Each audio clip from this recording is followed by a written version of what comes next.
യെശയ്യായുടെ പുസ്തകത്തിൽ 38-ാമത്തെ അധ്യായത്തിലെ ഒരു സംഭവം. ആ ദിവസങ്ങളിൽ ഹെസക്കിയ രോഗിയാവുകയും മരണത്തോടടുക്കുകയും ചെയ്തു. ആമോസിൻ്റെ പുത്രനായ യെശയ്യാ പ്രവാചകൻ അവനെ സമീപിച്ച് പറഞ്ഞു, കർത്താവ് അരുളി ചെയ്യുന്നു, നിന്റെ ഭവനം ക്രമപ്പെടുത്തുക, എന്തെന്നാൽ നീ മരിക്കും, സുഖം പ്രാപിക്കുകയില്ല. ഹെസക്കിയ ചുമരിൻ്റെ നേരെ തിരിഞ്ഞ് കർത്താവിനോട് പ്രാർത്ഥിച്ചു, കർത്താവെ, ഞാൻ വിശ്വസ്തയോടും പൂർണ്ണ ഹൃദയത്തോടും കൂടി അങ്ങയുടെ മുമ്പിൽ വ്യാപരിച്ചുവെന്നും അങ്ങേക്ക് പ്രീതികരമായത് എപ്പോഴും അനുവർത്തിച്ചുവെന്നും അങ്ങ് ഇപ്പോൾ അനുസ്മരിക്കണമേ. അനന്തരം ഹെസക്കിയ വേദനയോടെ കരഞ്ഞു. അപ്പോൾ യെശയ്യായ്ക്ക് കർത്താവിൻ്റെ അരുളപ്പാടുണ്ടായി, നീ ചെന്ന് ഹെസക്കിയായോട് പറയുക, നിൻ്റെ പിതാവായ ദാവീദിൻ്റെ ദൈവമായ കർത്താവ് അരുളി ചെയ്യുന്നു, നിൻ്റെ പ്രാർത്ഥന ഞാൻ ശ്രവിച്ചിരിക്കുന്നു, നിൻ്റെ കണ്ണുനീർ ഞാൻ ദർശിച്ചു, ഇതാ നിൻ്റെ ആയുസ് 15 വർഷം കൂടി ഞാൻ ദീർഘിപ്പിക്കും. ഹെസക്കിയ രോഗിയായി കിടക്കുകയാണ്. ആ സമയത്ത് പ്രവാചകനായ യെശയ്യാ സന്ദർശിക്കാൻ വരികയാണ്, രോഗിയെ സന്ദർശിക്കാൻ. രാജാവ് വിചാരിച്ചു, കൈവച്ച് പ്രാർത്ഥിച്ച് സൗഖ്യം തരും, അല്ലെങ്കിൽ നല്ല എന്തെങ്കിലുമൊക്കെ മെസ്സേജ് പറയാനായിരിക്കും പ്രവാചകൻ വന്നിരിക്കുന്നതെന്ന്. പക്ഷെ പ്രവാചകൻ പറഞ്ഞത് ഇതാണ്, നീ നിൻ്റെ വീട്ടുകാരിയൊക്കെ ക്രമപ്പെടുത്തണം, എന്തുകൊണ്ടെന്നാൽ നീ മരിക്കും. ഹെസയ്യാക്ക് ഒരു വലിയ ഷോക്കായിപ്പോയി. ഒട്ടും പ്രതീക്ഷിച്ചില്ല ഇപ്പോൾ ഇങ്ങനെ ഒരു മരണം. അത് കഴിഞ്ഞ് പ്രവാചകൻ കൊട്ടാരത്തിൻ്റെ മുറ്റത്തിറങ്ങിയപ്പോഴേക്കും ഭിത്തിയോട് പുറംതിരിഞ്ഞിരുന്നു കൊണ്ട് വിങ്ങിപ്പൊട്ടി കരയുകയാണ് രാജാവ്. കർത്താവെ, ഞാൻ നിനക്ക് പ്രീതികരമായി ജീവിച്ചുവെന്നും നിൻ്റെ ഇഷ്ടങ്ങളൊക്കെ നിവർത്തിച്ചുവെന്നും നീ ഓർക്കണമേ എന്ന് പറഞ്ഞ് വിങ്ങിപ്പൊട്ടി കരഞ്ഞു. ആ കരച്ചിൽ കേട്ടപ്പോഴേക്ക് ദൈവത്തിൻ്റെ മനസ്സ് മാറി. ദൈവം ഉടൻ തന്നെ പ്രവാചകനെ തിരിച്ചു വിളിച്ചിട്ട് പറയാം, നിൻ്റെ കണ്ണുനീര് കരച്ചിൽ ഞാൻ കേട്ടിരിക്കുന്നു, ഇതാ നിൻ്റെ ആയുസ് 15 വർഷം കൂടി ഞാൻ ദീർഘിപ്പിച്ചു തന്നിരിക്കുന്നു. പ്രിയപ്പെട്ടവരെ, ഹെസക്കിയായുടെ ജീവിതം നമുക്ക് ഒരുപാട് സന്ദേശങ്ങൾ നൽകുന്നുണ്ട്. ഹെസക്കിയ യൂദയായിലെ ഏറ്റവും പ്രഗത്ഭരായ രാജാക്കന്മാരിൽ ഒരാളായിരുന്നു. 25 വയസ്സ് പ്രായമുള്ളപ്പോഴാണ് അദ്ദേഹം രാജാവായിട്ട് അഭിഷേകം ചെയ്യപ്പെട്ടത്. ആ സമയത്ത് യൂദയാ രാജ്യം രാഷ്ട്രീയമായും സാമ്പത്തികമായും സൈനികമായും ധാർമ്മികമായും ഒക്കെ തകർന്ന് തരിപ്പണമായി കിടക്കുകയായിരുന്നു. ചുറ്റുപാടുമുള്ള അയൽ രാജ്യങ്ങളെല്ലാം ആക്രമിച്ച് അവർക്ക് ആവശ്യമുള്ളതൊക്കെ കൊള്ള ചെയ്തു കൊണ്ടുപോകും. അവരെ ചെറുത്ത് നിൽക്കാനുള്ള കഴിവില്ലായിരുന്നു. അപ്പനായ ആഹാസ് രാജാവ് ദുർവൃത്തനായിരുന്നു, ദുർമാർഗിയായിരുന്നു, ദൈവവിചാരമില്ലാത്തവനായിരുന്നു. സ്വന്തം കുഞ്ഞുങ്ങളെപ്പോലും മൊളോക്കിന് ബലി കൊടുത്തു. ആഭിചാരത്തിലും മന്ത്രവാദത്തിലും ഒക്കെ ആകൃഷ്ടനായ ആഹാസ് രാജാവ് ജെറുസലേം ദേവാലയം അടച്ചുപൂട്ടി അവിടുത്തെ ആരാധനകൾ നിരോധിച്ചു, പുരോഹിതന്മാരെ വധിച്ചു. അങ്ങനെ ദൈവത്തെ മറന്ന് തോന്നിവാസം ജീവിക്കുന്ന ആഹാസ് രാജാവിൻ്റെ കാലത്ത് രാജാവ് ദൈവത്തെയും മറന്നു, ദൈവാരാധനയെ ഉപേക്ഷിച്ചു, നിരോധിച്ചപ്പോൾ എന്താണ് സംഭവിച്ചത്? ജനങ്ങളുടെ ധാർമ്മിക ജീവിതം തകർന്നുപോയി, കുത്തഴിഞ്ഞ ജീവിതമായിപ്പോയി. രാജ്യം കുത്തഴിഞ്ഞു പോയി. അങ്ങനെ ധാർമ്മികമായി രാജ്യം തകർന്നതോടുകൂടി ശത്രുക്കളെ നേരിടാനുള്ള ശക്തിയില്ലാതായി. സകല അയൽവക്കത്തുള്ള രാജ്യങ്ങളും വന്ന് കയറി ആക്രമിച്ചു. എതിർക്കാൻ പറ്റുന്നില്ല. സാമ്പത്തികമായി തകർന്നു, രാഷ്ട്രീയമായി എല്ലാം അങ്ങനെ ഒരു രാജ്യം എന്തുമാത്രം തകർന്നു വീഴാവോ അതുപോലെ തകർന്ന അവസരത്തിലാണ് ഈ ഹെസക്കിയ രാജാവായി പിതാവിൻ്റെ മരണശേഷം ചാർജ് എടുക്കുന്നത്.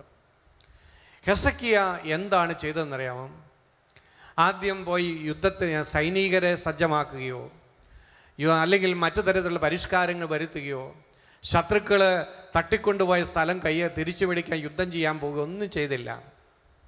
ഹെസക്കിയ ആദ്യം ചെയ്തത് അടച്ചിട്ടിരിക്കുന്ന ദേവാലയത്തിൻ്റെ വാതിലുകൾ തുറക്കുകയാണ്. ദേവാലയം ശുദ്ധീകരിച്ച് അവിടെ ആരാധനകൾ ആരംഭിച്ചു. രാജ്യം മുഴുവനും നടന്ന് ജനങ്ങളെ പ്രബുദ്ധരാക്കി അവരെ ദൈവത്തിലേക്ക് കൊണ്ടുവന്നു. ജനങ്ങൾ ദൈവവിചാരമുള്ളവരായി മാറിക്കഴിഞ്ഞപ്പോൾ ധാർമ്മിക നിലവാരം ഉയർന്നു. രാജ്യം അഭിവൃദ്ധി പ്രാപിക്കാൻ തുടങ്ങി, രാജ്യം ശക്തമാകാൻ തുടങ്ങി. പ്രിയപ്പെട്ടവരെ, ഒരു രാജ്യമാണെങ്കിലും ഒരു കുടുംബമാണെങ്കിലും ഒരു വ്യക്തിയാണെങ്കിലും ധാർമ്മികമായി അധപ്പതിച്ചു കഴിഞ്ഞാൽ അത് ക്രമേണ ക്ഷയിച്ച് ഇല്ലാതാകും. അങ്ങനെയുള്ള സമൂഹത്തിനോ വ്യക്തിക്കോ ജീവിതത്തിലെ വെല്ലുവിളികൾ നേരിടാൻ കഴിയില്ല. അപ്പോൾ ധാർമ്മികമായി ഒരു സമൂഹം തകർന്നാൽ, ഒരു സംസ്കാരം തകർന്നാൽ അത് ബാക്കി തകർച്ച പിന്നാലെ വരും, രക്ഷപ്പെടുത്താൻ പറ്റില്ല. അപ്പോൾ ഈ തകർന്നുപോയ ഈ രാജ്യത്തെ പുനരുദ്ധരിക്കാൻ വേണ്ടി ഹെസക്കിയ ചെയ്തത് ആദ്യം ആ രാഷ്ട്രത്തിൻ്റെ ജീവിതത്തിലേക്ക് ദൈവത്തെ കൊണ്ടുവന്നു എന്നുള്ളതാണ്. തൻ്റെയും ജനങ്ങളുടെയും ജീവിതത്തിൽ നഷ്ടപ്പെട്ടു പോയ ദൈവ ആരാധന പുനഃസ്ഥാപിച്ചു. ദൈവവുമായിട്ടുള്ള ബന്ധം പുനഃസ്ഥാപിച്ച് കഴിഞ്ഞപ്പോൾ അനുഗ്രഹങ്ങൾ വരാൻ തുടങ്ങി, ഐശ്വര്യമുണ്ടായി. ആ കാലഘട്ടത്തിലെ ഏറ്റവും വലിയ സാമ്രാജ്യങ്ങളിൽ ഒന്നായിരുന്നു അസീറിയൻ സാമ്രാജ്യം. അസീറിയൻ സാമ്രാജ്യത്തിൻ്റെ ആക്രമണത്തെപ്പോലെ ഹെസക്കിയ ചെറുത്ത് തോൽപ്പിച്ചു. സെന്നക്കെരീബ് ചക്രവർത്തിയെ പരാജയപ്പെടുത്തി ഓടിച്ചു. കാരണം ദൈവം ജീവിതത്തിലേക്ക് വന്നപ്പോൾ അവർ ശക്തരായിട്ട് തീർന്നു.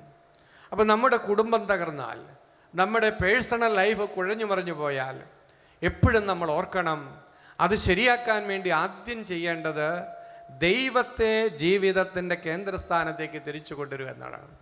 നമ്മുടെ ആരാധനാ ജീവിതം തകർന്നു പോയാൽ അതിനോടനുബന്ധിച്ച് നമ്മൾ ധാർമ്മികമായിട്ട് തകരും.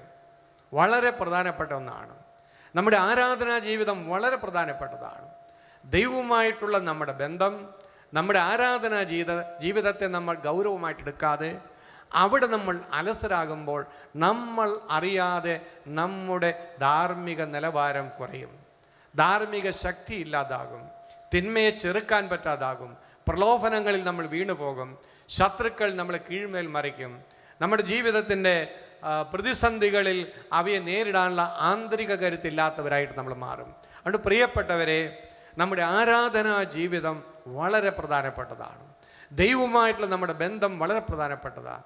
നമ്മൾ പലപ്പോഴും ഭൗതികമായ പ്രതിസന്ധികൾ ഉണ്ടാകുമ്പോൾ, പ്രശ്നങ്ങൾ ഉണ്ടാകുമ്പോൾ അവയുടെ പരിഹാരത്തിന് വേണ്ടി ദൈവസന്നിധിയിലേക്ക് ഓടാറുണ്ട്.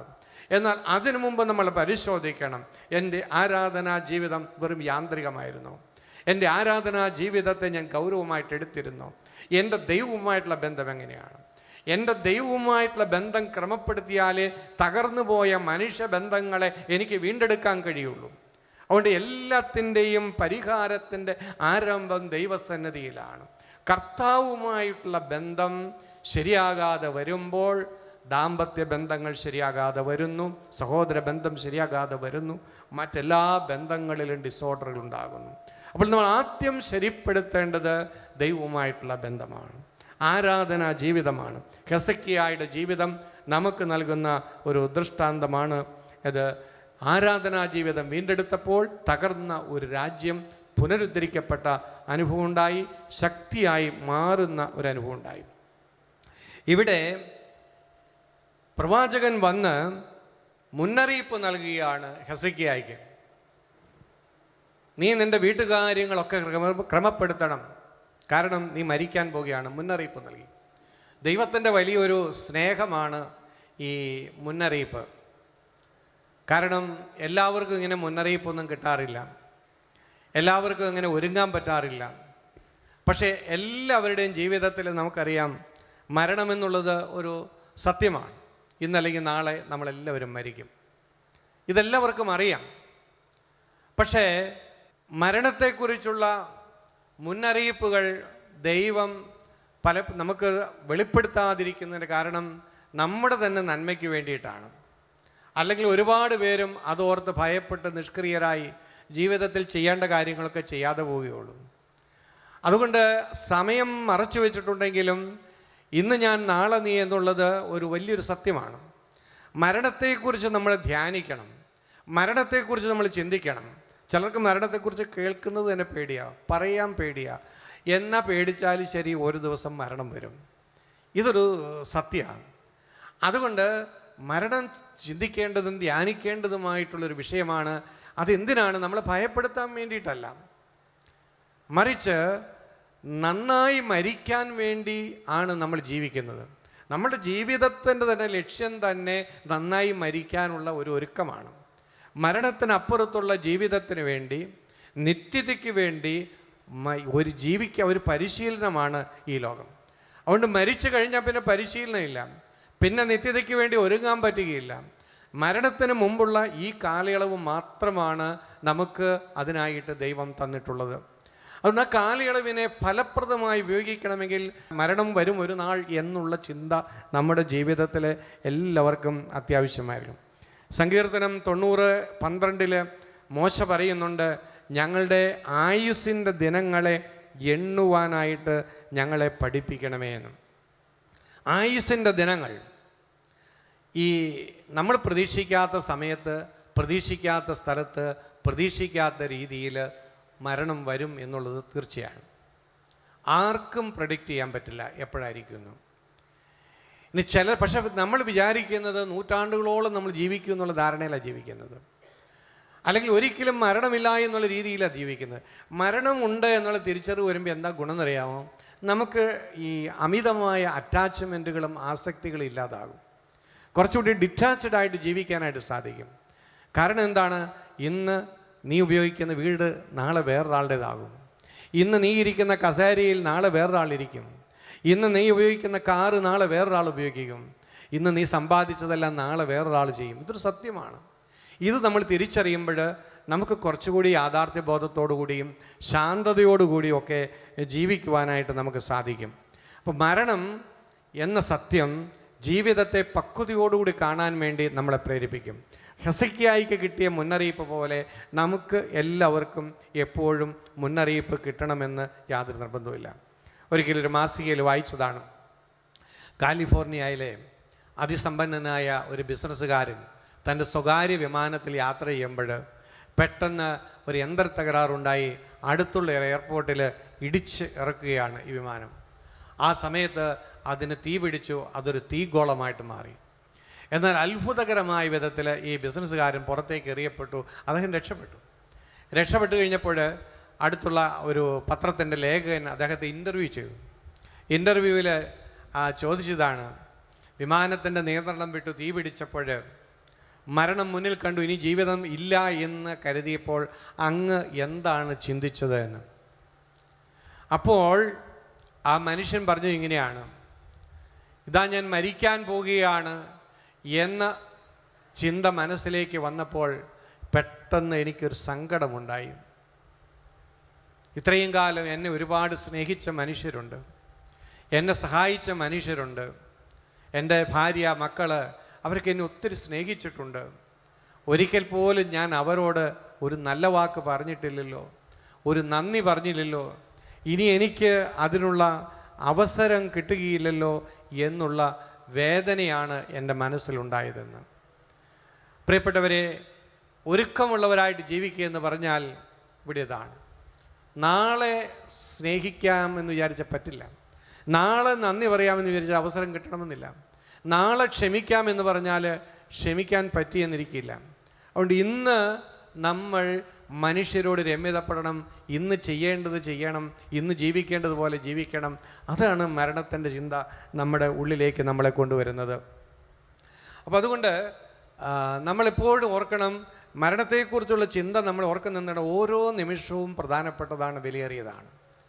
ഈ കടന്നു പോകുന്ന ഈ സമയം പിന്നെ കിട്ടണമെന്നില്ല, ഈ നിമിഷം പിന്നെ കിട്ടണമെന്നില്ല.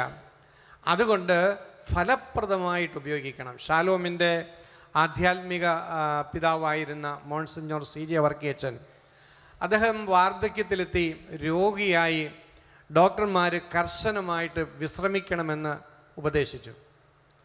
പക്ഷേ ആ അവസരത്തിലും വർക്കിയച്ചൻ വിശ്രമിക്കാൻ തയ്യാറല്ല.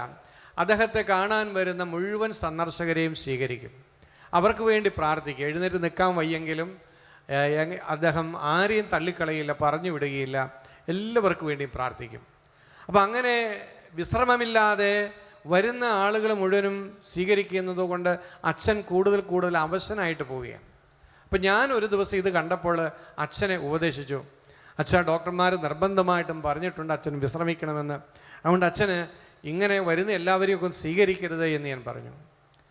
അപ്പോൾ അദ്ദേഹം എന്നോട് പറഞ്ഞ മറുപടി ഇങ്ങനെയാണ്, നിങ്ങൾക്കൊക്കെയല്ലേ ഇനി വിശ്രമിക്കാൻ ഒരുപാട് അവസരമുള്ളത് എന്ന്.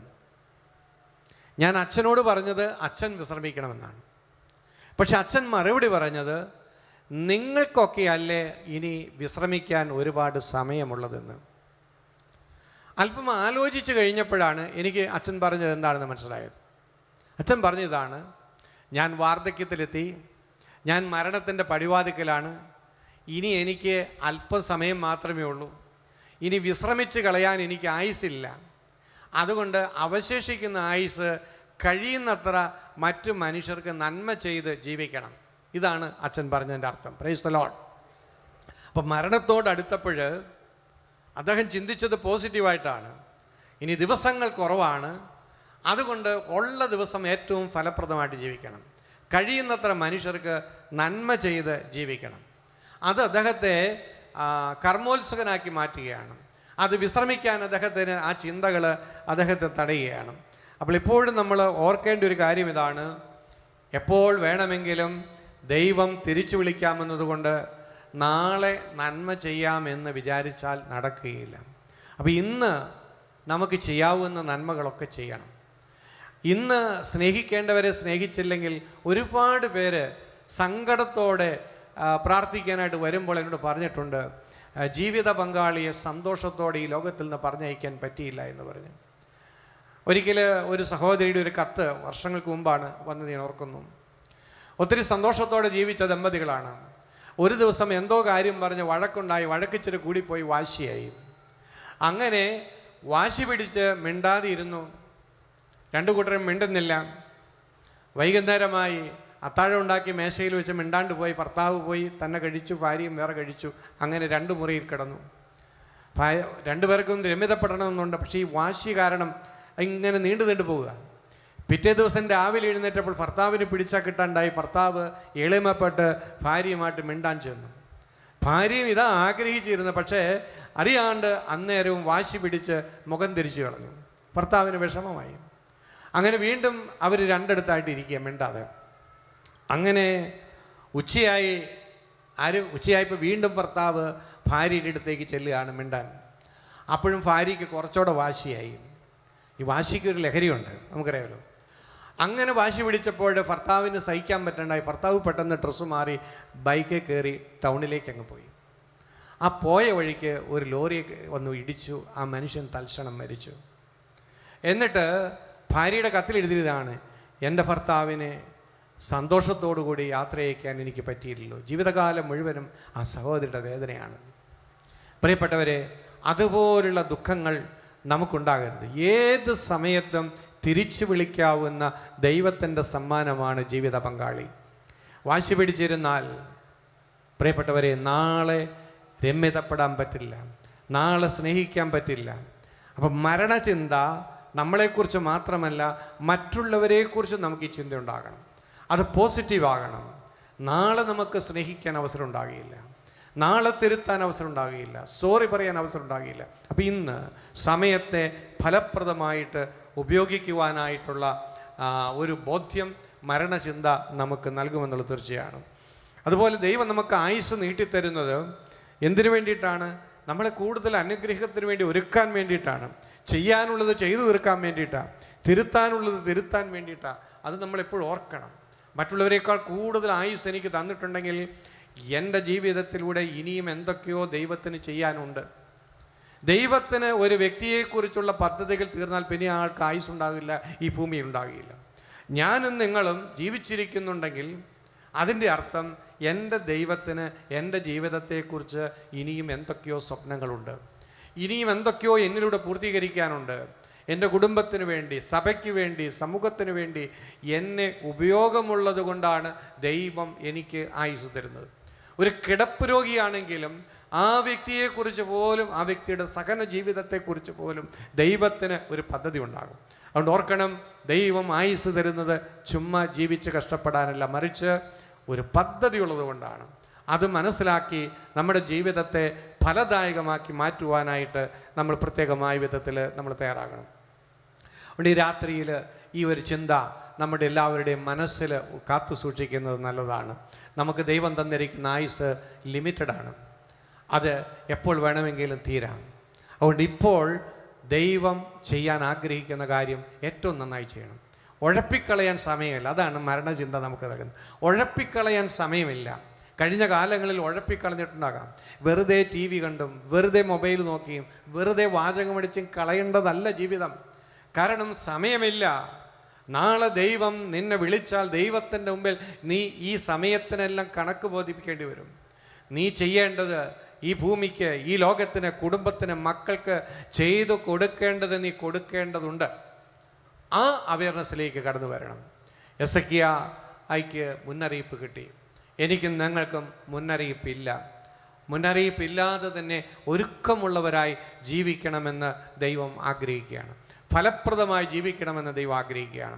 ഇന്ന് ഈ തുടർന്നുള്ള ആരാധനയുടെ നിമിഷങ്ങളിൽ കഴിഞ്ഞ കാലങ്ങളിൽ ഉഴപ്പിക്കളഞ്ഞ ആയുസ്സിനെ ഓർത്ത് കർത്താവിന് മാപ്പ് ചോദിക്കണം.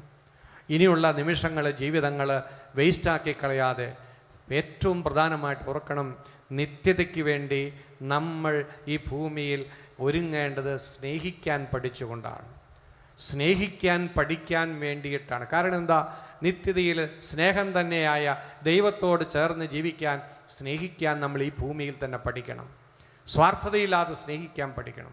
അതുകൊണ്ട് നിനക്ക് ആയുസ് കൂട്ടിത്തരുന്നത് നീ ഇനിയും സ്നേഹത്തിൻ്റെ പാഠശാലയിൽ പഠിച്ചു തീരാനുള്ളത് കൊണ്ടാണ്. ഇനിയും നീ ക്ഷമിച്ച് പഠിക്കാനുള്ളത് കൊണ്ടാണ്. നിത്യതയ്ക്ക് വേണ്ടി നീ ഇനി ഒരുങ്ങാനുള്ളത് കൊണ്ടാണ്. അവിടെ ആ ബോധ്യത്തോടെ നമ്മൾ ഈ നാളുകളിൽ ദൈവത്തിൻ്റെ തിരുമുമ്പിൽ നമ്മുടെ ജീവിതത്തെ ഉപയോഗിക്കാൻ വേണ്ടി നമുക്ക് ആഗ്രഹിക്കുകയും പ്രാർത്ഥിക്കുകയും ചെയ്യാം. നമുക്ക് എഴുന്നേറ്റ് നിന്നുകൊണ്ട് ഒരു നിമിഷം നമ്മുടെ വരും കാല ജീവിതത്തെ സമർപ്പിക്കാം. നമുക്കിഷ്ടമുള്ളതുപോലെ അല്ല നമ്മൾ ജീവിക്കേണ്ടത്. നമുക്ക് സന്തോഷം നൽകുന്ന രീതിയിലല്ല ജീവിക്കേണ്ടത്. നമ്മുടെ ദൈവത്തിൻ്റെ ഇഷ്ടം നിറവേറ്റാനാണ് നമ്മുടെ ഭാവി ജീവിതം. ദൈവമേ, എൻ്റെ ഭാവിയെക്കുറിച്ച് നിൻ്റെ ഹിതം എന്താണ്? ഞാൻ എങ്ങനെയാണ് ഇനിയുള്ള കാലങ്ങൾ മുന്നോട്ട് പോകേണ്ടത്? എൻ്റെ ജീവിതത്തെക്കുറിച്ചുള്ള നിൻ്റെ സ്വപ്നങ്ങൾ എന്താണ്? എൻ്റെ ആയുസ് കൊണ്ട് നീ എന്താണ് ഉദ്ദേശിക്കുന്നത്? അതെനിക്ക് വെളിപ്പെടുത്തി തരണമേ. കഴിഞ്ഞ കാലങ്ങളിൽ കർത്താവേ, ലക്ഷ്യമില്ലാതെ ഞാൻ ജീവിച്ചിട്ടുണ്ട്. വഴക്കടിച്ചും വാശി പിടിച്ച് ഒരുപാട് സമയം കളഞ്ഞു. ലോകത്തിൻ്റെ വഴികളിലൂടെ ജീവിച്ചു പോയി. ദൈവമേ, അതിനെല്ലാം ഓർത്ത് ഞാൻ ദുഃഖിക്കുന്നു. ഇനിയുള്ള കാലം ഫലദായകമാക്കി മാറ്റണമേ. അതിനായിട്ട് നിൻ്റെ പരിശുദ്ധാത്മാവിൻ്റെ അഭിഷേകം എനിക്ക് തരണമേ. നിൻ്റെ ആത്മാവ് എന്നെ കൈപിടിച്ച് നയിക്കട്ടെ. നിൻ്റെ വചനം എന്നെ കൈപിടിച്ച് നയിക്കട്ടെ. എന്നെ അതിനുവേണ്ടി അഭിഷേകം ചെയ്യണമേ. നമുക്ക് പ്രാർത്ഥിക്കാം. കരങ്ങൾ ഉയർത്തി പുതിയ കാലഘട്ടത്തിന് വേണ്ടി, പുതിയ ജീവിതത്തിന് വേണ്ടി ഒരു അഭിഷേകം തരാൻ വേണ്ടി ആഗ്രഹിച്ച് നമുക്ക് പ്രാർത്ഥിക്കാം. ഹല്ലേലൂയ, ഹല്ലേലൂയ, ഹല്ലേലൂയ, ഹല്ലേലൂയ, ഹല്ലേലൂയ. യേശുവേ നന്ദി, യേശുവേ സ്തോത്രം, യേശുവേ ആരാധന, യേശുവേ സ്തുതിക്കുന്നു.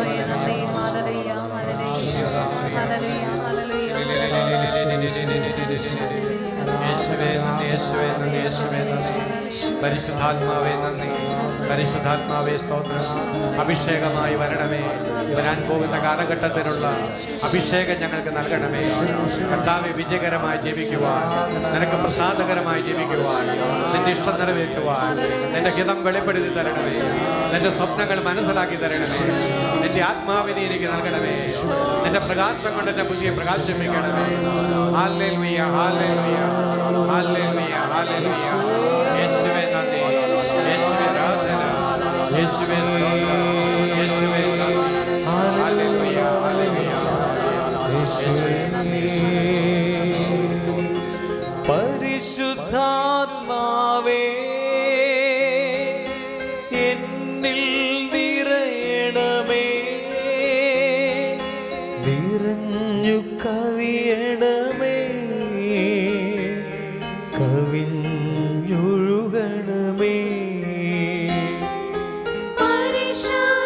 പരിശുദ്ധാത്മാവേ, എന്നിൽ നിറയണമേ. നിറഞ്ഞു കവിയണമേ, കവിഞ്ഞൊഴുകണമേ. കവിഞ്ഞൊഴുകണമേ, കവിഞ്ഞൊഴുകണമേ, കവിഞ്ഞൊഴുകണമേ. നമ്മുടെ ജീവിതത്തെ സമർപ്പിച്ച് ആരാധനയെ ഉയർത്തേണ്ട അത്ഭുത നിമിഷത്തിലേക്ക് നാം കടന്നു വന്നിരിക്കുകയാണല്ലോ. സ്നേഹത്തോടെ നാം ധ്യാനിച്ച ചിന്തകളെല്ലാം ചേർത്ത് വെക്കാം. ദൈവത്തിൻ്റെ കൃപയും ദൈവത്തിൻ്റെ അഭിഷേകവും നമ്മുടെ മേൽ ഈ രാത്രിയിൽ സ്വർഗം തുറന്ന് അവിടുന്ന് പകർന്നു തരുന്ന നിമിഷങ്ങളാണല്ലോ. ദിവ്യകാരുണ്യനാഥൻ്റെ മുമ്പിലേക്ക് നമ്മുടെ ജീവിതത്തെ സ്നേഹത്തോടെ ഒരു ആരാധനയ്ക്കായി നമുക്ക് സമർപ്പിക്കാം. യെശയ്യാ 58 നമ്മളിങ്ങനെ വായിക്കുന്ന 8-ാം തിരുവചനം, നിൻ്റെ വെളിച്ചം പ്രഭാതം പോലെ പൊട്ടിവിടരും, നീ വേഗം സുഖം പ്രാപിക്കും. 9-ാം തിരുവചനത്തിൽ നമ്മളിങ്ങനെ വായിക്കും, നീ പ്രാർത്ഥിച്ചാൽ കർത്താവ് ഉത്തരമരുളും, നീ നിലവിളിക്കുമ്പോൾ ഇതാ ഞാനെന്ന് അവിടുന്ന് മറുപടി തരും. ദൈവമേ, ഈ രാത്രിയിൽ ഞങ്ങൾ ഹൃദയം കൊണ്ട് അങ്ങോട്ട് ചേർന്ന് നിൽക്കുകയാണ്. കുടുംബമായി വ്യക്തിപരമായി ഞങ്ങളൊരു മനസ്സോടുകൂടെ അങ്ങേ ആരാധിക്കാൻ, മാലാഖമാർ, മോക്ഷവാസികൾ, സറാഫുകൾ നിരന്തരം ആരാധിക്കുന്ന അങ്ങേ ഞങ്ങൾ കണ്ട് അങ്ങേ ആരാധിക്കുകയാണ്. ഈ രാത്രി ആരാധിക്കുമ്പോൾ വിടുതൽ തരുന്ന നല്ല തമ്പുരാൻ്റെ കരങ്ങളിലേക്ക് നമ്മുടെ ജീവിതത്തെ സമർപ്പിക്കുന്നതിൻ്റെ പ്രതീകമായി ഇരു കരങ്ങളും ഒന്ന് ഉയർത്തി നമ്മൾ കേട്ട ധ്യാന ചിന്തകളെല്ലാം ഹൃദയത്തിൽ സ്വീകരിച്ച്, കർത്താവേ ഞങ്ങളുടെ ജീവിതത്തിൽ ഒരു മാറ്റം വരട്ടെ, പുതിയ തീരുമാനങ്ങൾ എടുക്കാൻ കൃപ പകരണമേ. സൗഖ്യത്തിൻ്റെ വിടുതലിൻ്റെ സമയമാക്കി ഈ മണിക്കൂറുകളെ, ഈ സമയങ്ങളെ അങ്ങ് മാറ്റണമേ. ആരാധിക്കുമ്പോൾ വിടുതൽ നൽകുന്ന നല്ല തമ്പുരാൻ്റെ കരങ്ങളിലേക്ക് നമ്മുടെ ജീവിതത്തെ സമർപ്പിക്കാം. ആരാധനയിൽ വിടുതലുണ്ട്, ആരാധനയിൽ രൂപാന്തരീകരണമുണ്ട്, ആരാധനയിൽ ശക്തീകരണമുണ്ട്. രണ്ട് കരങ്ങളും സ്വർഗത്തോളം ഉയർത്തി സ്വതന്ത്രമായി വായി തുറന്ന കർത്താവിനെ സ്തുതിക്കാമോ? ആരാധന ആരാധന ആരാധന ആരാധന ആരാധന ആരാധന ആരാധന ആരാധന ആരാധന ആരാധന ആരാധന. സ്വർഗത്തിലും ഭൂമിയിലും പാതാളത്തിലുമുള്ള സകല മുട്ടുകളും അടങ്ങുന്ന യേശുവിന്റെ നാമത്തെ വിളിച്ച് നമുക്ക് പ്രാർത്ഥിക്കാം. വായി തുറന്നൊറ്റ വിളി വിളിക്കാം. യേശുവേ, വിളിക്കട്ടെ, എല്ലാവരും വിളിക്കട്ടെ. യേശുവിന്റെ നാമത്തെ വിളിച്ച് ആരാധിക്കട്ടെ. ആരാധന ആരാധന ആരാധന ആരാധന ആരാധന ആരാധന ആരാധന ആരാധന ആരാധന ആരാധന ആരാധന ആരാധന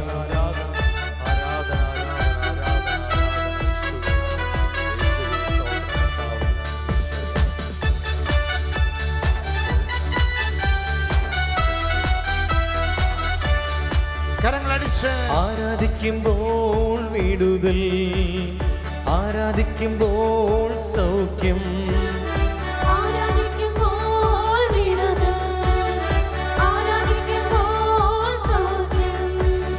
ദേഹം ദേഹി ആത്മാവിൽ സമാധാന സന്തോഷം ദാനമായി അവൻ നൽകിയിടും. ദേഹം ദേഹി ആത്മാവിൽ സമാധാന സന്തോഷം ദാനമായി അവൻ നൽകിയിടും. പ്രാർത്ഥിക്കാം, ആത്മാവിൽ ആരാധിക്കാം കർത്തനെ, നല്ലവൻ അവൻ വല്ലഭൻ. ഓ, പ്രാർത്ഥിക്കാം, ആത്മാവിൽ ആരാധിക്കാം കർത്തനെ, നല്ലവൻ അവൻ വല്ലഭൻ. വിടുതൽ എന്നും പ്രാപിക്കാം, വിടുതൽ എന്നും പ്രാപിക്കാം. പ്രാർത്ഥിക്കാം, ആത്മാവിൽ ആരാധിക്കാം കർത്തനെ, നല്ലവൻ അവൻ വല്ലഭൻ. ഓ, പ്രാർത്ഥിക്കാം, ആത്മാവിൽ ആരാധിക്കാം കർത്തനെ, നല്ലവൻ അവൻ വല്ലഭൻ. വിടുതൽ എന്നു പ്രാപിക്കാം, വിടുതൽ എന്നു പ്രാപിക്കാം. രണ്ട് കരങ്ങളും ഉയർത്തി യേശുവിനെ വായി തുറന്ന് അവന്റെ നാമത്തെ ഒന്ന് വിളിക്കാമോ? യേശുവേ, യേശുവേ, യേശുവേ, യേശുവേ, വിളിക്കട്ടെ, എല്ലാവരും വിളിക്കട്ടെ. യേശുവേ, യേശുവേ, യേശുവേ, യേശുവേ, യേശുവേ, യേശുവേ, യേശുവേ. ആരാധന ആരാധന ആരാധന ആരാധന ആരാധന. ഹല്ലേലൂയ ഹല്ലേലൂയ ഹല്ലേലൂയ ഹല്ലേലൂയ ഹല്ലേലൂയ ഹല്ലേലൂയ ഹല്ലേലൂയ ഹല്ലേലൂയ ഹല്ലേലൂയ ഹല്ലേലൂയ ഹല്ലേലൂയ ഹല്ലേലൂയ ഹല്ലേലൂയ ഹല്ലേലൂയ ഹല്ലേലൂയ ഹല്ലേലൂയ. മടുത്തു പോകാതെ പ്രാർത്ഥിക്കാം, വിശ്വാസത്തോടെ പ്രാർത്ഥിക്കാം. മടുത്തു പോകാതെ പ്രാർത്ഥിക്കാം, വിശ്വാസത്തോടെ പ്രാർത്ഥിക്കാം. നീതിമാന്റെ പ്രാർത്ഥന, ശക്തിയുള്ള പ്രാർത്ഥന, ഫലിക്കും രോഗിക്ക് സൗഖ്യം. നീതിമാന്റെ പ്രാർത്ഥന, ശക്തിയുള്ള പ്രാർത്ഥന, ഫലിക്കും രോഗിക്ക് സൗഖ്യം. കരമുയർത്തിയടിക്കാം. പ്രാർത്ഥിക്കാം, ആത്മാവിൽ ആരാധിക്കാം കർത്തനെ, നല്ലവൻ അവൻ വല്ലഭൻ. ഓ, പ്രാർത്ഥിക്കാം, ആത്മാവിൽ ആരാധിക്കാം കർത്തനെ, നല്ലവൻ അവൻ വല്ലഭൻ. വിടുതൽ എന്നു പ്രാപിക്കാം, വിടുതൽ എന്നു പ്രാപിക്കാം. പ്രാർത്ഥിക്കാം ആത്മാവിൽ ആരാധിക്കാം കർത്തനെ നല്ലവൻ അവൻ വല്ലഭൻ ഓ പ്രാർത്ഥിക്കാം ആത്മാവിൽ ആരാധിക്കാം കർത്തനെ നല്ലവൻ അവൻ വല്ലഭൻ വിടുതൽ എന്നു പ്രാപിക്കാം വിടുതൽ എന്നു പ്രാപിക്കാം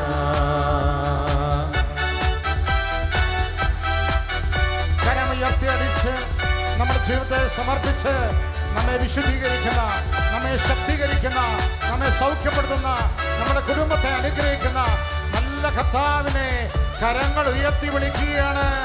യേശുവേ എന്ന് വിളിക്കട്ടെ, ചെറിയവരും വലിയവരും വിളിക്കട്ടെ, കുടുംബത്തിലുള്ളവരെ വിളിക്കട്ടെ, കുഞ്ഞുങ്ങൾ വിളിക്കട്ടെ, രോഗികൾ വിളിക്കട്ടെ, തകർന്ന കുടുംബ ജീവിതങ്ങൾ വിളിക്കട്ടെ.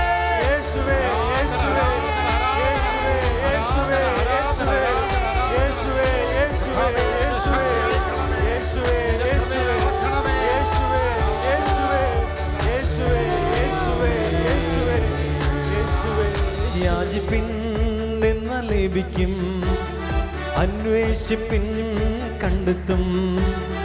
യാചിപ്പിൻ എന്നാൽ ലഭിക്കും, അന്വേഷിപ്പിൻ കണ്ടെത്തും. മുട്ടുവിൻ തുറക്കും സ്വർഗത്തിൻ കലവറ പ്രാപിക്കാം എത്രയോ നന്മകൾ. വിശ്വാസത്തോടെ മുട്ടുവിൻ തുറക്കും സ്വർഗ്ഗത്തിൻ കലവറ പ്രാപിക്കാം എത്രയോ നന്മകൾ. പ്രാർത്ഥിക്കാം ആത്മാവിൽ ആരാധിക്കാം കർത്തനെ നല്ലവൻ അവൻ വല്ലഭൻ ഓ പ്രാർത്ഥിക്കാം ആത്മാവിൽ ആരാധിക്കാം കർത്തനെ നല്ലവൻ അവൻ വല്ലഭൻ വിടുതൽ എന്നു പ്രാപിക്കാം വിടുതൽ എന്നു പ്രാപിക്കാം പ്രാർത്ഥിക്കാം ആത്മാവിൽ ആരാധിക്കാം കർത്തനെ നല്ലവൻ അവൻ വല്ലഭൻ ഓ പ്രാർത്ഥിക്കാം ആത്മാവിൽ ആരാധിക്കാം കർത്തനെ നല്ലവൻ അവൻ വല്ലഭൻ വിടുതൽ പ്രാപിക്കാം, വിടുതൽ എന്നു പ്രാപിക്കാം വിടുതൽ എന്നു പ്രാപിക്കാം വിടുതൽ എന്ന് പ്രാപിക്കാം വിടുതൽ എന്ന് പ്രാപിക്കാം യേശുവേ കരങ്ങൾ ഉയർത്തി വിളിക്കുന്നു, അധരം തുറന്ന് വിളിക്കാം. വിടുതലിന്റെ സമയമാണ്, അത്ഭുത അഭിഷേകം ഒഴുകുന്ന സമയമാണ്. കർത്താവിന്റെ കൃപ നൽകുന്നു, കർത്താവിന്റെ ശക്തി നൽകുന്നു, വിശുദ്ധി കൊണ്ട് നമ്മളെ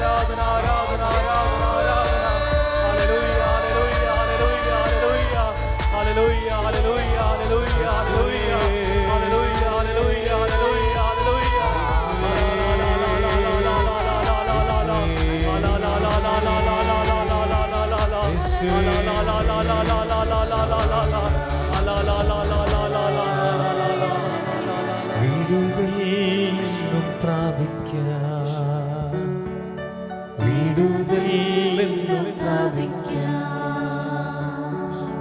ലേവ്യരുടെ പുസ്തകത്തിൽ 26-ാം അധ്യായത്തിൻ്റെ 11, 12, 13 തിരുവചനങ്ങളിൽ നമ്മളിങ്ങനെ വായിക്കും.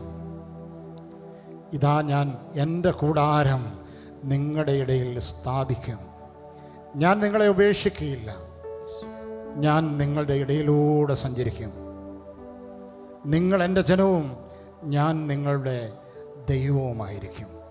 വാഗ്ദത്തം നൽകിയവൻ സത്യമായും ഇതാ വലിയ മഹത്വത്തോടെ ദിവ്യകാരുണ്യത്തിൽ നമ്മോട് കൂടെ ആയിരിക്കുന്നുവല്ലോ. 15-ാം തിരുവചനത്തിൽ നമ്മൾ തുടർന്ന് വായിക്കുന്ന ഇപ്രകാരമാണ്: നിങ്ങൾ ഈജിപ്തുകാരുടെ അടിമകളായി തുടരാതിരിക്കേണ്ടതിന് ഈജിപ്ത് ദേശത്തു നിന്ന് നിങ്ങളെ കൊണ്ടുവന്ന നിങ്ങളുടെ ദൈവമായ കർത്താവ് ഞാനാണ്. നിങ്ങൾ നിവർന്നു നിൽക്കേണ്ടതിന് നിങ്ങളുടെ കഴുത്തിലെ നുഖങ്ങൾ ഞാൻ ഒടിക്കും. പ്രിയപ്പെട്ടവരെ, സകല നുഖങ്ങളും, സാത്താൻ നമ്മുടെ ജീവിതത്തിൽ വെച്ച സകല നുഖങ്ങളും, രോഗത്തിൻ്റെയും പാപത്തിൻ്റെയും അശുദ്ധിയുടെയും എല്ലാ നുഖങ്ങളും ഈ രാത്രിയിൽ ഒടിക്കാൻ ശക്തനായ കർത്താവിത നമ്മുടെ അടുക്കൽ, നമ്മുടെ കുടുംബത്തിൽ, നമ്മുടെ ഭാരങ്ങളെല്ലാം ഇറക്കി വെക്കാം. പ്രിയപ്പെട്ടവർ, നമ്മളിങ്ങനെ വായിക്കുന്നുവല്ലോ, 1 യോഹന്നാൻ 3:8, പിശാചിൻ്റെ പ്രവൃത്തികളെ അഴിപ്പാനത്രേ മനുഷ്യപുത്രൻ പ്രത്യക്ഷനായിരിക്കുന്നത്.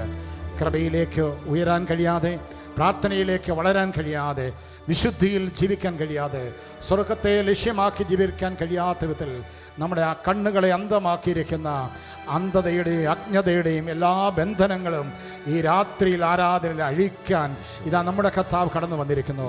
സ്വർഗത്തെ ലക്ഷ്യമാക്കി ജീവിക്കാൻ, സ്വർഗം കണ്ട് ജീവിക്കാൻ പ്രിയപ്പെട്ടവരെ, നമ്മുടെ കർത്താവ് ഇതാ നമ്മുടെ അടുക്കൽ കടന്നു വന്നിരിക്കുന്നു. അവൻ പറഞ്ഞില്ല, എല്ലാ മുഖങ്ങളും ഞാൻ ഒടിക്കും. പ്രിയപ്പെട്ടവരെ, യെശയ്യാ പ്രവചനത്തിൽ നമ്മളിങ്ങനെ വായിക്കുന്നല്ലോ, 61-ാം അധ്യായത്തിൽ ബന്ധിതർക്ക് മോചനം, അന്ധർക്ക് കാഴ്ച, അടിച്ചമർത്തപ്പെട്ടവർക്ക് സ്വാതന്ത്ര്യം ക്രിസ്തു നൽകുന്ന സ്വാതന്ത്ര്യത്തിലേക്ക് അവൻ നമ്മെ ചേർത്ത് പിടിക്കുന്ന ഈ രാത്രിയിൽ.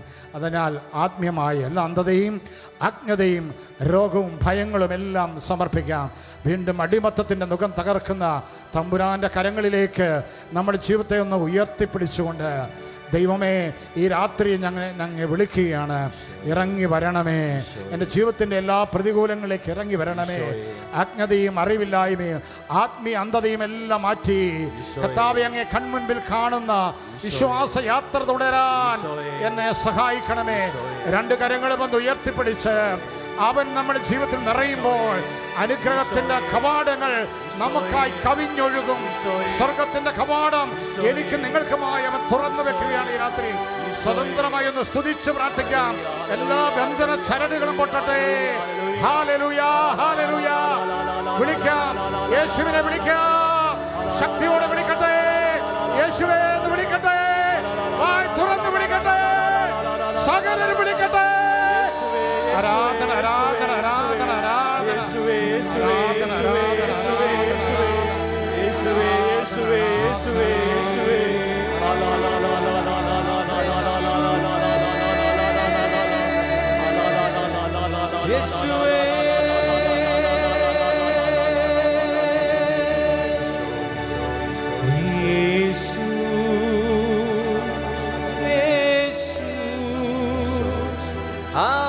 അവരാരിലും വലിയവൻ യേശു, യേശു, അവനാരിലും മതിയായവൻ. ഇരു കരങ്ങളും ഉയർത്തിപ്പിടിച്ച്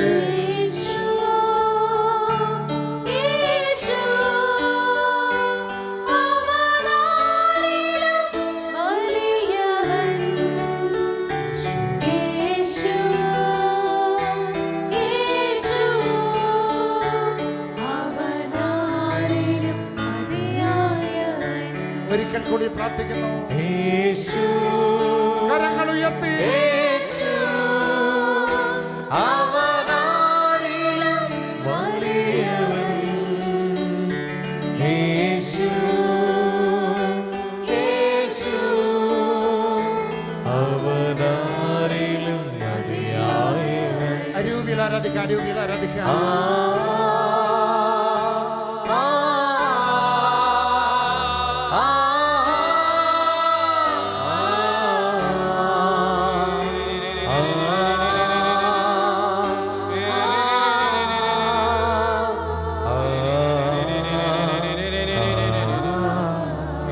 ഒരിക്കൽ കൂടി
Yes.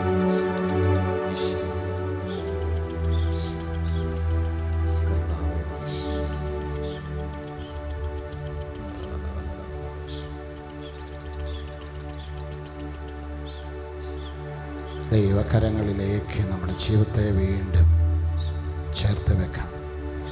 നമ്മുടെ ജീവിതത്തിൻ്റെ എല്ലാ ശൂന്യതകളും എല്ലാ നിയമങ്ങളെയും ദൈവകരങ്ങളിലേക്ക് സമർപ്പിച്ച് പ്രാർത്ഥിക്കാം. ഈ രാത്രിയിൽ ഏറെ പ്രത്യേകമായി സ്നേഹമുള്ളവരെ, ലോകമെമ്പാടും 33 ലക്ഷത്തിലധികം ആൾക്കാർ ഈ രാത്രിയിൽ കണ്ണീരോടെ ശാലോം നൈറ്റ് വിജനോട് ചേർന്ന് നിന്ന് പ്രാർത്ഥിക്കുകയാണ്. നമ്മൾ മാത്രം ഈ ഓഡിറ്റോറിയത്തിൽ മാത്രമുള്ളവരല്ല, ലോകത്തിൻ്റെ എല്ലാ വൻകരകളിലും നമ്മോട് ചേർന്ന് കർത്താവിൻ്റെ നാമത്തെ വിളിക്കുന്നവരുണ്ട്. നമുക്ക് പ്രാർത്ഥിക്കാം. അനേകർ ഈ കാലഘട്ടങ്ങളിൽ, ഈ മാസങ്ങളിൽ നൈറ്റുവിലേക്ക് പ്രാർത്ഥന ചോദിച്ച് വിളിച്ചുകൊണ്ടേയിരിക്കുന്നു. ഈ രാത്രിയിലും അനേക മനുഷ്യർ, കണ്ണുനീരിൻ്റെ ജീവിതത്തിൻ്റെ ഉടമകളായവർ, വേദനയോട് തങ്ങളുടെ പ്രതികൂലങ്ങളിൽ, പ്രതിസന്ധികളിൽ ഇടപെടാൻ വേണ്ടി നിലവിളിച്ച് പ്രാർത്ഥിക്കുന്നു. നമ്മുടെ കരങ്ങളൊന്ന് ഉയർത്തിപ്പിടിക്കാം. ദൈവമേ, ഈ രാത്രി നൈറ്റുവിലോട് ചേർന്ന് പ്രാർത്ഥിക്കുന്ന എല്ലാ ജീവിതങ്ങളെയും ഞങ്ങൾ ചേർത്ത് വെക്കുകയാണ്. ദൈവമേ, അവരെ സന്ദർശിക്കണമേ, അവരുടെ നിലവിളി അങ്ങ് കേൾക്കണമേ. 61-ാം സങ്കീർത്തനത്തിൻ്റെ 2-ാം തിരുവചനത്തിൽ നമ്മൾ ഇപ്രകാരമാണ് വായിക്കുന്നത്: ദൈവമേ, ഹൃദയം തകർന്ന ഞാൻ ഭൂമിയുടെ അതിർത്തികളിൽ നിന്ന് അങ്ങയോടിതാ നിലവിളിക്കുന്നു. എനിക്ക് അപ്രാപ്യമായ പാറയിൽ എന്നെ കയറ്റി നിർത്തണമേ. പ്രിയപ്പെട്ടവരെ, അപ്രാപ്യമായ പാറ എന്താണ്? എനിക്കും നിങ്ങൾക്കും നിങ്ങളുടെയും മാനുഷികമായ ശക്തി കൊണ്ട്, ബുദ്ധിശക്തി കൊണ്ട്, കഴിവ് കൊണ്ട് പരിഹരിക്കാൻ കഴിയാത്ത ജീവിതത്തിലെ യാഥാർത്ഥ്യങ്ങളെ നോക്കി വേദനിക്കുന്ന അനേകർ ഹൃദയം തകർന്ന് ഈ രാത്രിയിൽ നിലവിളിക്കുകയാണ്. നമ്മുടെ ഇരു കരങ്ങളും ഉയർത്തി ദൈവമേ, ലോകമെമ്പാടും നൈറ്റ് വിജനോട് ചേർന്ന് പ്രാർത്ഥിച്ചുകൊണ്ടിരിക്കുന്ന എല്ലാ ജീവിതങ്ങൾക്കും വേണ്ടി ഞങ്ങൾ അങ്ങേ വിളിക്കുകയാണ്. അവൻ്റെ നാമത്തെ ഒന്ന് ഉയർത്തി ആ ജീവിതങ്ങൾക്ക് വേണ്ടി നമുക്കൊന്ന് കർത്താവിനെ സ്തുതിച്ച് പ്രാർത്ഥിക്കാം. ആരാധന, ആരാധന, ആരാധന, ആരാധന, ആരാധന, ആരാധന. യേശുവേ, ഇടപെടണമേ, അനുഗ്രഹിക്കണമേ, കൃപയാൽ അവരെ നിറയ്ക്കണമേ, മുറിവുകൾ വെച്ച് കെട്ടണമേ, അവരുടെ പ്രാർത്ഥനകൾ നിയോഗങ്ങളിലേക്ക് ഇടപെടണമേ. ആരാധന, ആരാധന, ആരാധന, ആരാധന. യേശുവേ, ആരാധന,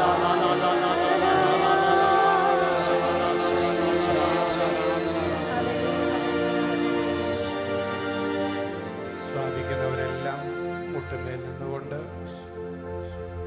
നമ്മുടെ പ്രാർത്ഥന നമുക്ക് തുടരാം.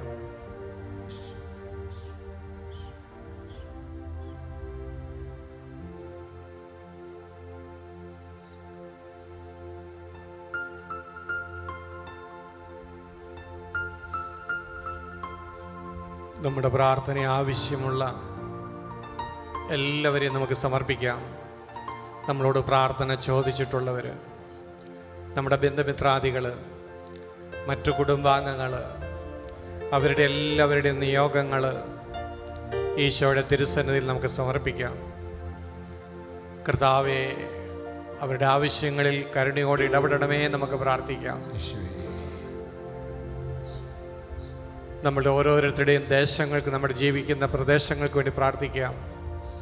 ആ പ്രദേശങ്ങൾ അനുഗ്രഹിക്കപ്പെടാൻ വേണ്ടി, തിന്മയിൽ നിന്ന് സംരക്ഷിക്കപ്പെടാൻ വേണ്ടി നമുക്ക് പ്രാർത്ഥിക്കാം. ഷാലോമിനെ നമുക്ക് ഓർക്കാം. ഷാലോം ടെലിവിഷനെയും അമേരിക്കയിൽ നിന്ന് പ്രക്ഷേപണം ചെയ്യുന്ന ഷാലോം വേൾഡ് TV-യെയും ഷാലോം ട്രേഡിങ്സ് മാഗസിനെയും ഷാലോം മാസികയെയും സോഫിയ ബുക്സിനെയും ഈ ഓഫീസിൽ നടക്കുന്ന നിരവധിയായ പ്രാർത്ഥനാ ശുശ്രൂഷകളെയും കർത്താവെ അനുഗ്രഹിക്കണമേ എന്ന് പ്രാർത്ഥിക്കാം. തിരുസഭയ്ക്ക് അനുഗ്രഹമായി, ലോകത്തിന് അനുഗ്രഹമായി ഷാലോമിനെ ബലപ്പെടുത്തണമേ എന്ന് നമുക്ക് പ്രാർത്ഥിക്കാം.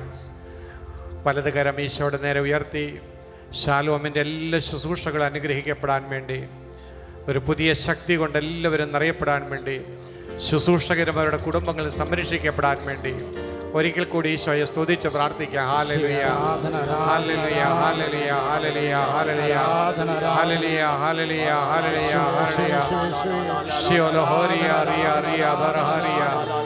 യേശുവേ നന്ദി, യേശുവേ നന്ദി, യേശുവേ സ്തോത്രം, യേശുവേ നന്ദി, യേശുവേ സ്തോത്രം, യേശുവേ ആരാധന, പുതുശക്തിയാ നിറയ്ക്കണമേ, പുതുശക്തിയാ നയിക്കണമേ, പുതുശക്തിയാ നിറയ്ക്കണമേ, ഞാൻ നയിക്കണമേ.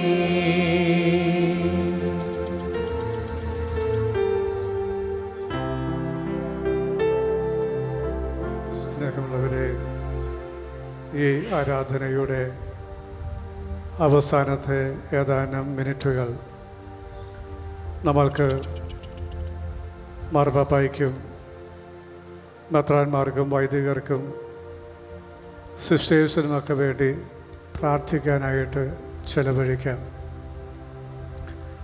നമ്മളെല്ലാവരുടെയും ആത്മീയ ജീവിതത്തിൽ പലപ്പോഴും ഭൗതിക ആവശ്യങ്ങളിലുമൊക്കെ പല വൈദികരുടെയും സിസ്റ്റേഴ്സിൻ്റെയുമൊക്കെ സേവനങ്ങൾ നമുക്ക് ലഭിച്ചിട്ടുണ്ട്. നമ്മളെ മാമോദിസ മുഖ്യ അച്ഛൻ, ആദ്യ കുർബാന തന്ന അച്ഛൻ, ഞായറാഴ്ച നമുക്ക് വേണ്ടി ബലി അർപ്പിച്ച അച്ഛൻ, എത്രയോ തവണ നമ്മുടെ കുമ്പസാരം കേട്ട വൈദികർ, മറ്റ് പല ആവശ്യങ്ങളിൽ നമ്മളെ സഹായിച്ചവർ, നമ്മുടെ സങ്കടങ്ങൾ കേട്ടവർ, നമുക്ക് വേണ്ടി പ്രാർത്ഥിച്ചവർ, അങ്ങനെ ഒത്തിരി പേര്. അതുപോലെ ഒരുപാട് സിസ്റ്റേഴ്സ് വ്യക്തിപരമായിട്ട് ഇടവകയിലും സ്ഥാപനങ്ങളിലുമൊക്കെ നമുക്ക് വേണ്ടി, സമൂഹത്തിന് വേണ്ടി ശുശ്രൂഷ ചെയ്തിട്ടുണ്ട്. പലപ്പോഴും പ്രാർത്ഥനയിൽ അവരെ നമ്മൾ ഓർക്കാറില്ല എന്നതാണ് സത്യം. ഇപ്പം നമുക്ക് ലോകത്തിലുള്ള എല്ലാ വൈദികരെയും എല്ലാ സിസ്റ്റേഴ്സിനെയും ഈശോയ്ക്ക് സമർപ്പിച്ച് പ്രാർത്ഥിക്കാം.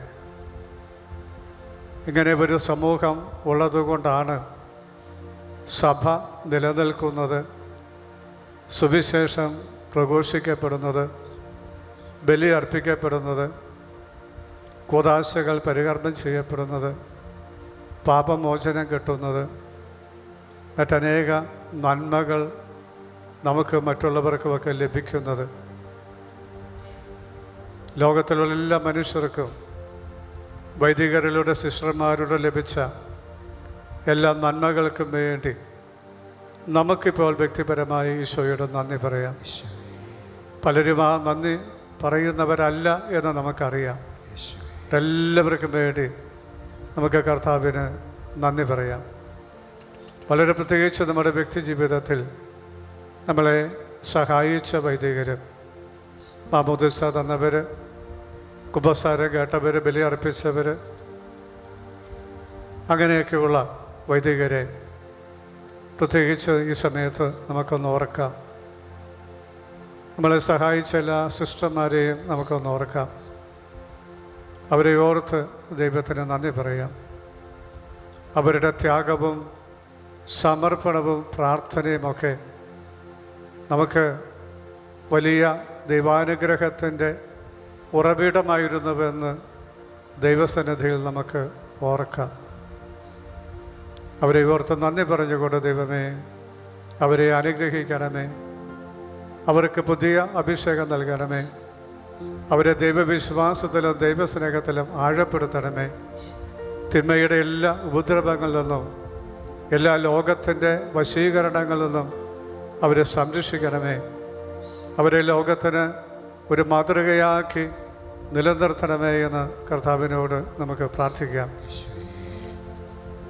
പ്രിയപ്പെട്ടവരെ, ഞാൻ ഓർക്കുകയാണ്, നമ്മളുടെ പല വീടുകളിലും ചെല്ലുമ്പോൾ പല പ്രായക്കാരായ ആളുകൾ അവിടെയുണ്ട്. മാതാപിതാക്കൾ, യുവജനങ്ങൾ, ഓടിച്ചാടി നടക്കുന്ന കുഞ്ഞുമക്കൾ, അതോടൊപ്പം ചില മുറികളിൽ കിടപ്പ് രോഗികളായ കുടുംബാംഗങ്ങളും കാണും. ആ കിടപ്പ് രോഗികളായ കുടുംബാംഗങ്ങൾ പുറത്തുള്ള ഒച്ചയും ബഹളവും വർത്തമാനമൊക്കെ ഇങ്ങനെ കാതുകൂർപ്പിച്ച് കിടക്കുന്നത് ഞാൻ കണ്ടിട്ടുണ്ട്. അവർക്കും അങ്ങനെയൊക്കെ ചെയ്യണമെന്ന് ആഗ്രഹമുണ്ട്.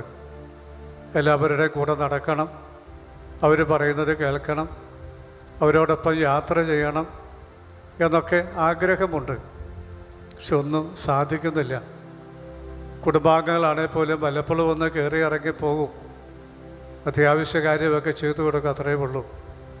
വലിയ ഏകാന്തതയും അരക്ഷിതാവസ്ഥയും ജീവിതം കൈമോശം വന്ന് തീർന്നല്ലോ എന്നുള്ള ദുഃഖവുമൊക്കെ അവരെ അലട്ടുന്നതായിട്ട് നമുക്ക് കാണാൻ കഴിയും. പ്രിയപ്പെട്ടവർ, ഇതുപോലെ ഒരുപാട് വൈദികരും സിസ്റ്റർമാരും പ്രായമായും രോഗികളായും റിട്ടയർ ചെയ്തുമൊക്കെ വൈദിക മന്ദിരങ്ങളിലും കോൺവെൻറ്റുകളിലുമൊക്കെ താമസിക്കുന്നുണ്ട്. വൃദ്ധമന്ദിരം എന്ന പേര് പറയാതിരിക്കാൻ വേണ്ടി, അത് കേൾക്കുമ്പോൾ അവർക്ക് വിഷമം ഉണ്ടാകാതിരിക്കാൻ വേണ്ടി നമ്മൾ പീസ് ഹോം, പീസ് ഭവൻ, ഇങ്ങനെ കേൾക്കാൻ സുഖമുള്ള പേരുകളിട്ട് വിളിക്കും. പക്ഷെ അതിൻ്റെ ഉള്ളിൽ ഒരു കാലത്ത് ഓടിച്ചാടി നടന്നവർ, അധികാരമുണ്ടായിരുന്നവർ, വലിയ ശുശ്രൂഷകളുമായി നടന്നവർ ഇന്ന് രോഗികളായി കിടക്കുകയാണ്. വീടുകളിൽ കിടക്കുന്ന രോഗികളുടെ കാര്യം ഞാൻ പറഞ്ഞല്ലോ, ഏതാണ്ട് അതേ അവസ്ഥയിൽ. വീട്ടിലെപ്പോഴെങ്കിലും ആരെങ്കിലുമൊക്കെ മുറി കയറി ചൊല്ലും. നല്ല വധിക മന്ദിരത്തിൽ വിശ്രമിക്കുന്നവർ, കിടപ്പ് രോഗികളായ സിസ്റ്റേഴ്സ്, ഒരുപക്ഷെ അവരുടെ അടുത്തേക്ക് അവർ സേവനം ചെയ്ത ഒരു വ്യക്തി പോലും ഒരിക്കൽ പോലും ഒന്ന് കടന്നു ചെല്ലുകയോ കാണുകയോ ഒരു ഫോൺ വിളിക്കുകയോ ഒന്നും ചെയ്യാറില്ല. എത്രയോ വൈദികരുടെ സിസ്റ്റേഴ്സും ഈ കാര്യം പറഞ്ഞിട്ടുണ്ട്.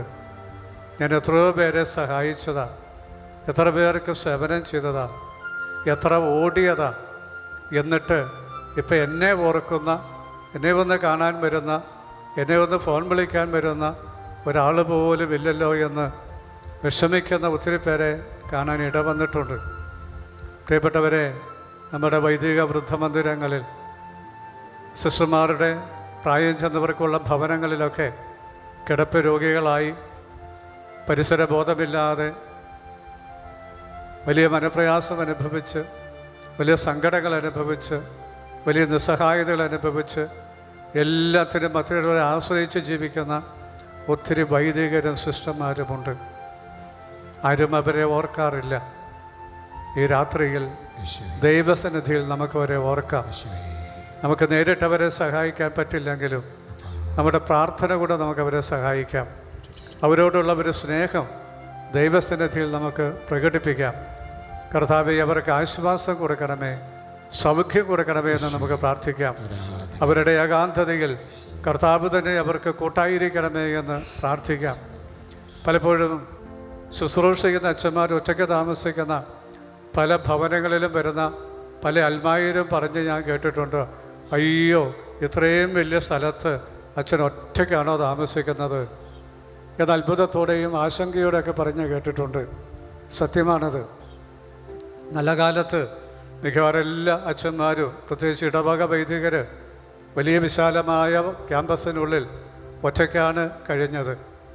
ഇന്നും അവർ ഒരു വിധത്തിൽ ഒറ്റയ്ക്കാണ്. ഒരു ശൂന്യത, ഏകാന്തത, അനാഥത്വ ചിന്ത, ആരും അന്വേഷിക്കാനില്ല എന്നൊരു വ്യഥ ഒക്കെ അവർക്ക് ഉണ്ടാകാം. അതുകൊണ്ട് അവരെ ദൈവകരങ്ങളിൽ നമുക്ക് സമർപ്പിക്കാം. അവർക്ക് വേണ്ടി കർത്താവിൻ്റെ സന്നിധിയിൽ നമുക്കൊന്ന് കരങ്ങൾ ഉയർത്താം. ദൈവമേ, നിന്റെ ആത്മാവിനെ അവരിലേക്ക് ഒന്ന് അയക്കണമേ എന്ന് പ്രാർത്ഥിക്കാം.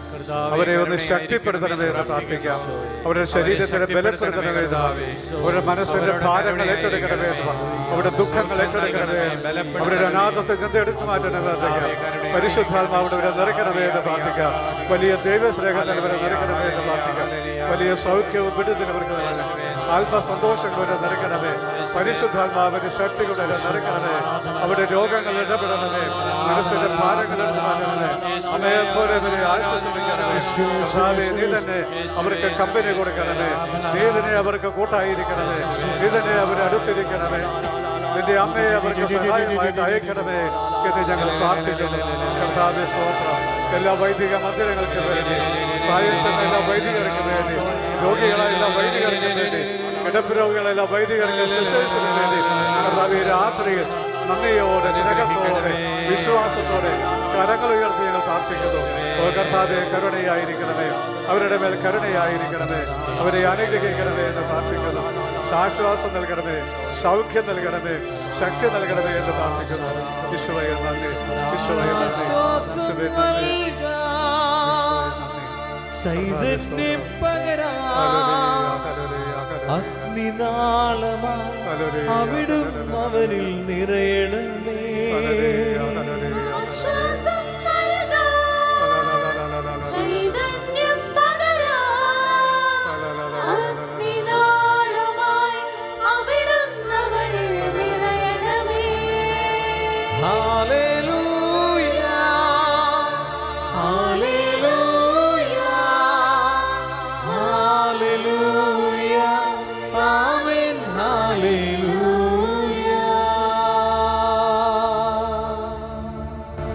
ദൈവസന്നിധിയിലേക്ക് നമ്മുടെ കരങ്ങൾ ഉയർത്തിപ്പിടിക്കാം.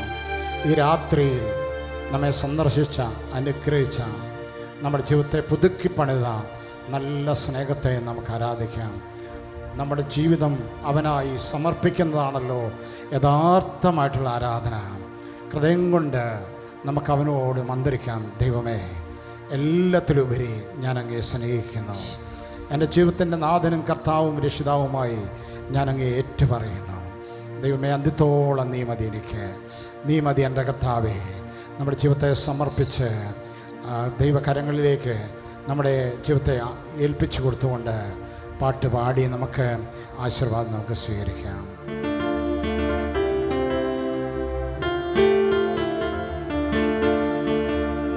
യേശുമതി സ്നേഹം മതി, യേശുമതി അസ്നേഹം മതി, യേശുമതി സ്നേഹം മതി, യേശുമതി അസ്നേഹം മതി, യേശുമതി സ്നേഹം മതി, യേശുമതി സ്നേഹം മതി, യേശുമതി സ്നേഹം മതി, യേശുമതി സ്നേഹം മതി, യേശുമതി സ്നേഹം മതി, യേശുമതി സ്നേഹം മതി, യേശുമതി സ്നേഹം മതി, യേശുമതി സ്നേഹം മതി, യേശുമതി സ്നേഹം മതി, യേശുമതി സ്നേഹം മതി, യേശുമതി സ്നേഹം മതി, യേശുമതി സ്നേഹം മതി, യേശുമതി സ്നേഹം മതി, യേശുമതി സ്നേഹം മതി. പരിശുദ്ധ പരമ ദിവ്യകാരുണ്യത്തിന് ആരാധനയും സ്തുതിയും പുകഴ്ചയും ഉണ്ടായിരിക്കട്ടെ. പരിശുദ്ധ പരമ ദിവ്യകാരുണ്യത്തിന് ആരാധനയും സ്തുതിയും പുകഴ്ചയും ഉണ്ടായിരിക്കട്ടെ. നിത്യസ്തുതിക്ക് യോഗ്യനായ പരിശുദ്ധ പരമ ദിവ്യകാരുണ്യത്തിന് ആരാധനയും സ്തുതിയും പുകഴ്ചയും ഉണ്ടായിരിക്കട്ടെ.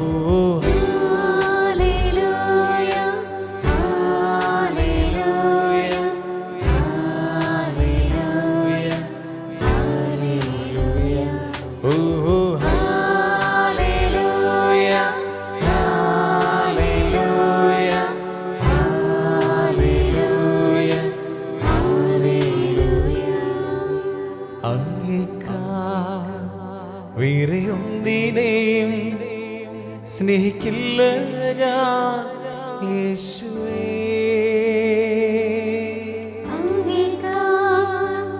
വേറെയൊന്നിനെയും സ്നേഹിക്കില്ല ഞാൻ യേശുവേ. നീ എനിക്കായി ചെയ്തതും, നീ എനിക്കായി ചെയ്തതും, നീ എനിക്കായി ചെയ്തതും, നീ എനിക്കായി ചെയ്തതും ഒരു കണ്ണും അത് കണ്ടിട്ടില്ല, കാതുകളും അത് കേട്ടതില്ല, ഹൃദയത്തിൽ തോന്നിയതില്ല.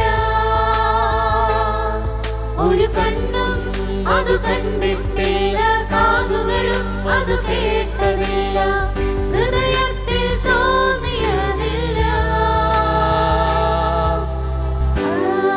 ഹല്ലേലൂയ, ഹല്ലേലൂയ, ഹല്ലേലൂയ, ഹല്ലേലൂയ. ഓ ഹല്ലേലൂയ, ഹല്ലേലൂയ, ഹല്ലേലൂയ, ഹല്ലേലൂയ.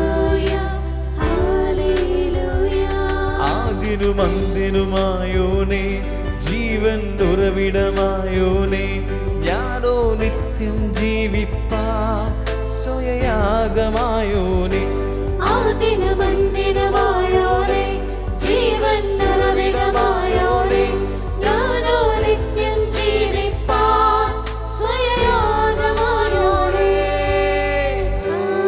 ഹല്ലേലൂയ ഹല്ലേലൂയ ഹല്ലേലൂയ ഹല്ലേലൂയ ഓ ഹല്ലേലൂയ ഹല്ലേലൂയ ഹല്ലേലൂയ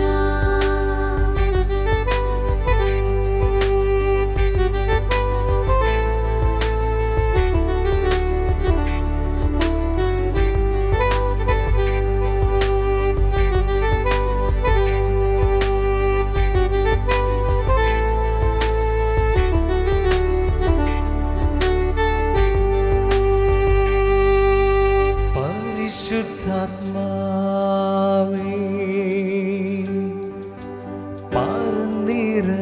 പറന്നിറങ്ങണമേ അഭിഷേകത്താൽ എന്നെ